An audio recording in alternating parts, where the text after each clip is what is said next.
Olá, sejam muito bem-vindos a mais um episódio do meu podcast. O meu nome é Sérgio Rodrigues, sou especialista em finanças pessoais e literacia financeira e hoje vou estar a falar um bocadinho sobre PPRs e responder a uma questão que também me colocam muito frequentemente, que é se os PPRs valem a pena ou não. Em primeiro lugar, acho que é importante nós percebermos que os PPRs, e ao contrário do que se acha muitas vezes, os PPRs não são por si um produto seguro. Ou seja, isto quer dizer, eu quando digo seguro, só para esclarecer, fala-se do capital garantido, um bocadinho à semelhança dos depósitos a prazo ou dos certificados de aforro, e há muito esta ideia que o PPR é um produto conservador, que é seguro, e isso na verdade não está correto. Há PPRs que realmente são de capital garantido e nessa perspectiva o nosso dinheiro está protegido. Sabemos, obviamente, que a inflação baralha um bocadinho aqui as contas, por isso o dinheiro não está realmente protegido e eu já falei num outro episódio anterior sobre esta questão, ou esta ilusão, de certa forma, do capital garantido, mas ainda assim existem PPRs que sim, têm esse capital garantido e há outros que não. Há outros que têm um fundo de investimento e que por isso se tornam mais ou menos arriscados, também dependendo, obviamente, daquilo onde o fundo de investimento está a investir. E por isso o PPR logo à partida tem estas vantagens. Eu consigo customizar, consigo adaptar bastante bem o produto que eu quero à minha realidade, à minha tolerância ao risco, à minha idade e tudo isso. Eu posso ser mais conservador no PPR e optar então por um produto de capital garantido, que obviamente terá uma remuneração também bastante mais baixa, ou então eu posso ser um bocadinho mais ambicioso e no limite até ir a um PPR que tenha 100% de ações no seu fundo de investimento e eu aí estou 100% exposto ao mercado de ações, ok? Muita atenção, quando estamos a falar de PPRs com um fundo de investimento, vejam sempre a política de investimento. Na ficha de informação normalizada estará lá exatamente onde é que aquele PPR está a investir e isso é extremamente importante, porque o que nos interessa acima de tudo é saber onde é que estamos a investir e depois a outra parte é como é que estamos a investir. E o mercado de ações é um bom exemplo. Eu posso investir em ações individualmente, compro as determinadas ações que eu quero, posso investir através de fundo de investimento tradicional, posso investir através de ETF, posso investir através de PPR, ok? Ou seja, eu posso investir em ações ou em obrigações ou em metais preciosos ou qualquer outra classe de ativos de várias formas e o PPR o que me permite é exatamente isso. É eu adaptar o meu perfil, adaptar a minha expectativa, adaptar o meu gosto, de certa forma, a minha aptidão enquanto investidor e colocar o meu dinheiro onde realmente fizer sentido para mim. E por isso, este é o primeiro ponto que eu quero clarificar desde o início. O PPR não é, por si, um produto de capital seguro ou de capital garantido, ok? Há uns que sim, há outros que não. Como é que vocês podem saber isto? É simples. É olharem para a ficha de informação normalizada, olharem para as condições do PPR e dirá lá se é ou não um produto de capital garantido e por isso mais um produto de poupança ou então um produto de investimento. Outro ponto importante em relação aos PPRs, e aqui eu diria que é a grande vantagem dos PPRs, é em relação ao benefício fiscal. Existem dois tipos de benefício fiscal que nós temos quando olhamos para os PPRs. Existe o que se chama o benefício à entrada. O que é que isto quer dizer? Quer dizer que o dinheiro que eu coloco no PPR ao longo do ano, eu posso utilizar 20% desse dinheiro até um determinado limite, e já lá vamos explicar quais são os limites, mas eu posso utilizar esses 20% para as minhas deduções à coleta. O que é que são as deduções à coleta? São aquelas despesas que nós temos no IRS, tal como temos a saúde, a educação, as coisas do e-fatura, os donativos e tudo isso. Há mais uma coisa que nós podemos colocar nessas deduções à coleta, que são então 20% dos reforços que nós colocamos no nosso PPR. Ora, se eu tenho mais deduções à coleta, o que é que vai dizer? Vai querer dizer que o rendimento sobre o qual eu vou pagar impostos vai baixar, porque estas deduções à coleta vão ser deduzidas, como diz o nome, ao meu rendimento, e o que quer dizer que eu vou ficar com um rendimento tributável mais baixo e irei pagar menos impostos, ok? E tenho este benefício. Agora, pegando aqui na questão dos limites. Então, são 20% do capital que eu colocar ao longo do ano, mas o limite máximo, ou seja, o valor máximo de dedução à coleta, vai depender da minha idade. Até aos 35 anos, o meu benefício máximo são 400 euros. Dos 35 aos 50 são 350 euros. E a partir dos 50 são 300 euros. O que isto quer dizer?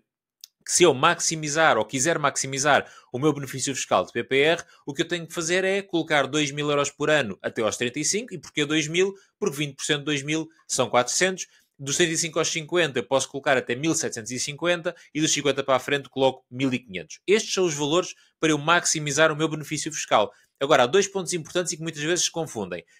Ninguém me proíbe, em primeiro lugar, ninguém me proíbe de colocar mais do que estes valores que eu coloquei. Se eu tiver 30 anos, por exemplo, eu posso lá colocar 50.000 euros no meu PPR. Não tem problema nenhum. A questão é que o benefício fiscal não vai além dos 400. E outra questão que coloco habitualmente é que eu não preciso de colocar 2.000. Eu posso colocar só 1.000 e aí tenho o benefício fiscal, no caso, até aos 35 anos, dos 200 euros, os 20% sobre o que eu lá colocar. Não fiquem com a ideia, e é muito habitual haver esta dúvida, não fiquem com a ideia que é necessário colocar os 2.000 euros, ou os 1.750, ou os 1.500 para ter o benefício. Não. Esses valores é para conseguirmos maximizar o benefício fiscal, ok? Eu posso colocar o valor que eu quiser, eu vou ter 20% de benefício no IRS até ao máximo deste limite, nada me proíbe colocar menos ou mais. Estes valores dos 2.000, 1.750 e 1.500 são apenas e só a forma de maximizarmos o nosso benefício fiscal, ok? Muita atenção a outro ponto importante, que é, esta dedução à coleta vai somar a todas as outras que eu lá tiver, todas as outras minhas despesas. E existe um limite máximo às deduções à coleta, dependendo do meu rendimento. O que é que isto quer dizer? Quer dizer que, se eu já tiver atingido o meu limite de despesas, ou o meu limite de deduções à coleta, de acordo com o meu rendimento, eu posso, eventualmente, não conseguir os tais 400 ou os tais 350, ok? Por isso, se tiverem dúvidas, façam a simulação, contactem um ou uma contabilista que vos possa ajudar a fazer estas contas, porque, eventualmente, podem se deparar com esta situação, em que se tiverem muitas despesas de saúde, de educação, do e-fatura e tudo isso, eventualmente, podem não conseguir ter aqui o máximo benefício fiscal, ok? Há uma forma para calcular isto, se procurarem no nosso amigo Google, facilmente vão encontrar, e por isso tenham só isso em atenção, que apesar de ter os tais 20%, no limite vocês podem não conseguir ir buscar a totalidade desse valor, ok? Estes são os que chamam então os benefícios à entrada. E já agora só um pequeno pormenor que acabei de me lembrar. Como sabem, isto é sempre gravado de seguido, sem cortes, por isso ficaria até bastante melhor eu ter aqui feito um corte e voltado para trás, mas a ideia é termos esta conversa aberta, fazendo de conta que estamos aqui cara a cara, a tomar um café ou a almoçar, e por isso acabei de me lembrar de mais um ponto. A questão da idade é a nossa idade a 1 de janeiro. Eu, por muito tempo, eu pensava que era 31 de dezembro, e houve uma pessoa que me alertou que afinal não, é 1 de janeiro. Ou seja, no ano em que eu faço 36 anos, por exemplo, eu ainda vou ter o benefício fiscal dos 35, ok? No meu caso, por exemplo, eu fiz anos este ano, fiz 36 anos a 2 de setembro. Eu, a 1 de janeiro de 2023, ainda tinha 35, o que quer dizer que os reforços que eu colocar ao longo de 2023 ainda têm esse benefício dos 2.000 euros, desculpa, dos 400 euros no máximo, porque eu, a 1 de janeiro deste ano, ok, eu ainda tinha 35. E quando eu for entregar a minha declaração de IRS em 2024, é sobre os meus rendimentos e sobre a minha realidade fiscal de 2023. E por isso ainda posso beneficiar desse benefício dos 400 euros. No próximo ano, com a 1 de janeiro, já terei 36, então já irei baixar para os tais 350 euros de benefício fiscal, máximo, entenda-se, ou quer dizer o tal reforço máximo de 1.750. Um outro pormenor também importante, é completamente indiferente se eu colocar os meus 2.000 ou os meus 1.750 de uma vez só, se colocar todas as semanas uma parte dos 52, colocar uma vez por mês, é completamente indiferente. O que interessa é que de 1 de janeiro a 31 de dezembro, os meus reforços sejam então no total desse valor e, obviamente, para eu continuar a usufruir deste benefício fiscal, todos os anos eu tenho que reforçar. Eu recebo sempre o benefício fiscal em relação aos reforços ou às subscrições que eu fiz no ano anterior, ok? Por isso, em 2023 eu faço o meu reforço, vou receber o benefício fiscal em 2024. Se eu em 2024 não reforçar nada, em 2025 não tenho nada a receber, ok? Há um outro benefício então, estes são os benefícios à entrada, no momento da subscrição. E há uns outros benefícios que são os benefícios à saída, que é então no final. Quando eu for resgatar o meu PPR, eu tenho também algumas condições melhores em termos de IRS. Porque, por norma, quando estamos a falar deste mundo das poupanças ou dos investimentos, o IRS que eu pago normalmente são 28% sobre o meu ganho, sobre as minhas mais-valias. No PPR, o pior cenário possível são 21,5%. E isto acontece se eu levantar nos primeiros 5 anos do PPR, ok? Por isso eu nunca vou pagar 28, eu vou pagar, na pior das hipóteses, 21,5% e depois vai baixando ao longo do tempo. O melhor dos cenários é pagar apenas 8% de IRS se eu levantar o PPR nas condições legalmente previstas. E que condições são estas? Obviamente a reforma, mas também situações de desemprego de longa duração, situações de saúde e uma outra alternativa que, na minha opinião, é, digamos que a única boa. A reforma eventualmente poderá ser boa, depende da forma como olharmos para ela, mas uma boa oportunidade para utilizar o PPR e pagar apenas 8% é para fazer pagamentos das minhas prestações de crédito de habitação, habitação própria permanente. Ou seja, se eu tiver um crédito de habitação, eu posso utilizar, depois de terem passado 5 anos de subscrever ou de começar a subscrever o PPR, eu posso utilizar algum desse valor para pagar prestações. Atenção que eu não posso utilizar para amortizar antecipadamente. Isso não é possível, quer dizer, é possível, mas pago obviamente as taxas todas normais para ter este benefício dos 8% só se eu usar para pagar as prestações do crédito de habitação. Ou seja, eu posso estar ali a criar uma poupança ou um investimento ao longo dos anos e depois chega numa determinada altura e eu começo a utilizar aquele PPR para pagar as minhas prestações de crédito de habitação, libertando-me assim daquele encargo, e isto pode ser uma coisa temporária ou pode ser uma coisa estrategicamente definida para os últimos 10 anos do meu crédito de habitação serem pagos pelo PPR e eu só pago 8% sobre os meus ganhos e não os 28%, ok? Atenção que o PPR pode ser sempre levantado em qualquer altura. No entanto, temos que ter aqui cuidado por causa da questão dos benefícios à entrada. Porque se eu levantar o meu PPR fora destas condições legalmente previstas, ok?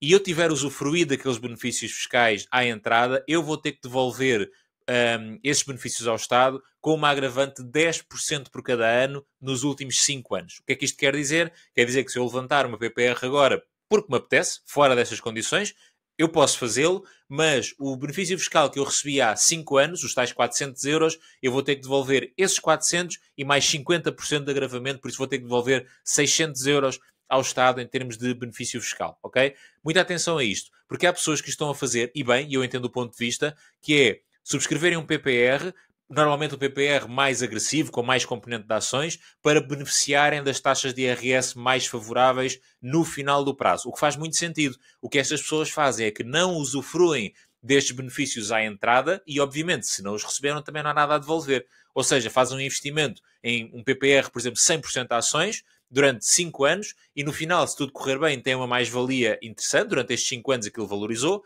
e em vez de pagarem o que seriam os 28% normais, pagarão apenas 21,5%, ou então se deixarem passar mais um dia, já pagam ainda menos do que isso, ok? E há quem tenha esta estratégia. Muita atenção que se for essa a ideia, então não usufruam dos benefícios fiscais à entrada, porque senão terão que os devolver, ok? Muita atenção a isso, não sejam apanhados desprevenidos depois com a fatura para devolver ao Estado, e por isso tenham atenção. Se a vossa ideia for realmente fazer do PPR um produto para o longo prazo, para o muito longo prazo, realmente para a reforma ou para esta questão do pagar as prestações do crédito de habitação, então aí sim, podem beneficiar destes benefícios à entrada, são 20% garantidos que o Estado vos dá e, de certa forma, se estamos a pensar, tem um investimento com uma rentabilidade garantida, de certa forma, com as devidas aspas, muita atenção a isto, de 20% ao ano, não é? Se aquilo bater certo, se eu realmente conseguir buscar todo o benefício fiscal, então acaba por ser bastante vantajoso, porque eu tenho a rentabilidade não só do produto em si, mas também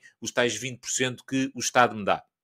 Por isso, respondendo à questão, os PPRs valem a pena? Na minha opinião, sim. Eu tenho um PPR de perfil equilibrado, lá está, porque eu quero jogar aqui neste equilíbrio entre, eventualmente, utilizar na reforma só ou antecipar para pagar prestações de crédito de habitação. É um PPR que para mim faz sentido, para o meu perfil, quando considerado ou quando enquadrado com os restantes investimentos que eu tenho, e por isso para mim faz sentido. Recebo os benefícios fiscais anuais porque garanto que todos os anos coloco lá aquele valor para maximizar. Não coloco mais, porquê? Porque em termos de rentabilidade eu sei que consigo provavelmente ter uma rentabilidade superior nos ETFs, no mercado acionista ou noutro produto qualquer, e por isso a grande vantagem dos PPRs, na minha opinião, é esta questão do benefício fiscal, e por isso eu coloco apenas e só aqueles 2.000 euros e a partir do próximo ano os tais 1.750 por ano para maximizar o meu benefício fiscal e não coloco mais. Para mim são produtos que fazem muito sentido por esta questão fiscal à entrada, irão fazer bastante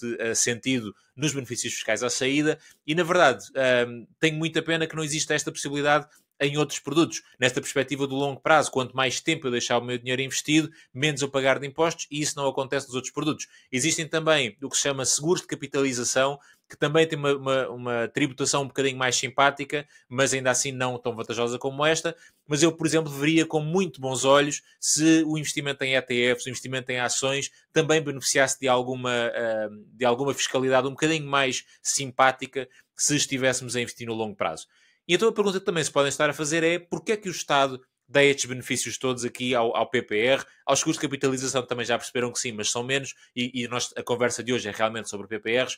Porquê? Porque realmente o PPR é um produto à partida estruturado realmente para a reforma, para o muito longo prazo. E então, o Estado, de certa forma, ao dar estes benefícios fiscais, está a estimular que as pessoas façam a poupança para a sua reforma, o que obviamente irá colocar menos pressão numa segurança social no futuro, que já sabemos que hoje passa por algumas dificuldades em termos de liquidez, em termos de equilíbrio entre receitas e despesas, e a tendência, à medida que há um envelhecimento da população, porque existe em Portugal esta questão demográfica, é uma realidade, à medida que o tempo vai passando, a pressão vai ser cada vez maior sobre a segurança social, e de certa forma o que o Estado tenta fazer é estimular que cada pessoa poupe por si para a sua reforma, na expectativa que isso vá colocar menos pressão lá à frente. O que eu acho uma ótima ideia, continuo sem perceber porque é que isto também não é feito exatamente para os outros produtos, na mesma perspectiva de longo prazo. Se eu deixar o meu investimento feito mais tempo, eu pagar menos impostos, há aqui alguma coisa que não me faz muito sentido, mas ainda assim é como as coisas estão. Por isso, respondendo à questão que eu me prometi responder neste episódio, que é: os PPR valem a pena? Na minha opinião, sim, pela questão dos benefícios fiscais. Agora, qual PPR? Depende, obviamente, do vosso perfil. Se estiverem numa fase inicial da vossa carreira, e já agora isto é uma coisa para vocês pensarem, porque há muito esta ideia que os PPRs fazem sentido quando eu tenho 50 anos. E é exatamente ao contrário. Eles fazem sentido o mais cedo possível. E porquê? Porque eu, nessa altura, poderei subscrever um PPR com uma componente de ações maior, beneficiar do seu crescimento, beneficiar da sua valorização e fazer crescer o meu património muito mais rápido e, no final, pagar menos impostos. Por isso, se eu estiver numa fase inicial da minha vida com menos responsabilidades, tendencialmente um PPR mais agressivo fará mais sentido, e à medida que o tempo vai passando eu ir mudando, porque o PPR tem esta facilidade de eu conseguir transferir entre vários PPRs, e eu, ao longo da minha vida, vou transferindo e vou mudando o perfil de risco do meu PPR para que, tendencialmente, quando a minha idade da reforma se começa a aproximar, eu então já privilegio mais a preservação de capital e não necessariamente o crescimento do capital. Para mim é uma estratégia que faz sentido, lá está, mais uma vez, integrada na estratégia total da nossa carteira de investimentos. Devemos equilibrar isto com tudo o resto que temos, mas de uma forma genérica, eu diria que este é um comportamento que faz algum sentido, pelo menos para nós pensarmos, e esta é então a minha opinião sobre os PPRs. Sim, valem a pena pelo benefício fiscal, obviamente enquadrados no que é a nossa carteira de investimentos de uma forma geral. Fica assim então aqui a resposta a esta questão. Terminamos mais um episódio. Gostava de vos convidar a lerem o meu livro, que fala também sobre PPRs, obviamente, e tem lá isto bastante bem detalhado. Ele está disponível em todas as livrarias, online e físicas, e por isso fica o convite para lerem o meu livro e perceberem mais um pouco sobre este mundo dos PPRs. Se tiverem alguma questão que gostavam que eu respondesse sobre este produto, ou outros, na verdade, basta deixarem um comentário na plataforma onde estiverem a ouvir este episódio, ou a ver, se estiverem no caso do YouTube, ou então enviem uma mensagem nas redes sociais ou através do site, e eu tenho todo o gosto em vos ajudar. Muito obrigado e até à próxima.